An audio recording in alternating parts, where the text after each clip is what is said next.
పరిశుద్ధుడైన యేసుక్రీస్తు నామమున మీ అందరికీ శుభోదయం. నేటి యొక్క వాగ్దానము సామెతల గ్రంథము 8వ అధ్యాయం 17వ వచనం. నన్ను ప్రేమించు వారిని నేను ప్రేమించున్నాను, నన్ను జాగ్రత్తగా వెతుకువారు నన్ను కనుగొందురు.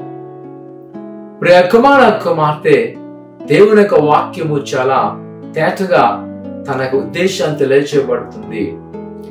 ఎవరైతే ఆయన ప్రేమిస్తారో వారిని ప్రేమిస్తారు, ఎవరైతే ఆయన జాగ్రత్తగా వెతుకుతారో ఆయన వారిని కనుగొంటారు. నిజమైన ప్రియ కుమార కుమార్తె, మన ప్రభు సమర్థవంతుడైన ప్రభు. తన బిడ్డలు ఎప్పుడైతే ఆయన పక్షమున అడుగుతారో వెతుకుతారో ఆయన వారికి దొరికే దేవుడు నమ్మిస్తారు. ఈ దినాల్లో మనం చూసినప్పుడు చాలా సార్లు మనం ఈ లోకంలో మోసపోతూ ఉంటాం. మనం ప్రేమించిన వారే మనం ద్వేషించిన వారు ఉన్నారు, ఆధారపడిన వారే మోసం చేసిన వారు ఉన్నారు, నమ్మిన వారే వెలివేసిన వారు ఉన్నారు. కానీ ఇక్కడ ప్రభు చెప్తున్నాడు, నన్ను ప్రేమించినప్పుడు నేను ఇంకా నిన్ను ప్రేమిస్తాను, నన్ను వెతికినట్లయితే నేను దొరుకుతాను. ప్రియకుమార కుమార్తె, ఈరోజు నువ్వు ఎలాంటి ఒక ఆలోచనతున్నావో నాకు తెలియదు. లేదా నిన్ను ఎవరు ప్రేమించలేక బాధతో ఉన్నావా, దుఃఖముతో ఉన్నావా, లేదా నిన్ను గురించి అనేక మంది హేళన చేస్తున్నారని ఆవేదనతో ఉన్నావా? ప్రియ కుమార కుమార్తె, దేవుని యొక్క వాక్యం నేను ప్రోత్సహిస్తున్నాను.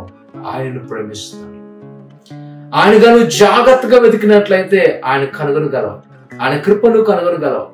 ఆయన నీకు సమస్తం దయచేయగల సమర్థుడై ఉన్నాడు. నువ్వు నేను చేస్తున్నట్టే ఆయన జాగ్రత్తగా మనము వెతకవలసినది. ఈ ఉదయకాల సమయంలో దేవుని యొక్క సన్నిధిలో మోకరించి ఆయన అడుగు, ప్రభా నేను నీ కొరకు నిలబడతాను, ఇగో నీతో మాట్లాడాలని ఇష్టపడతాను. ప్రభు తప్పనిసరిగా నేను దర్శించబోతాను. ప్రార్థన చేసుకుంటాను. ఘనమైన దేవానికి నీ బిడ్డలైన వారిని జ్ఞాపకం చేసుకోండి. నిజమైన నేను వెతికిన వారిని అయినా నువ్వు దొరికే దేవుడు ప్రభా. ఇగో నీ బిడ్డలు మీ సహాయం దయచేయండి, నీ కృపను చూపించి నీ వాస్తవత నింపండి.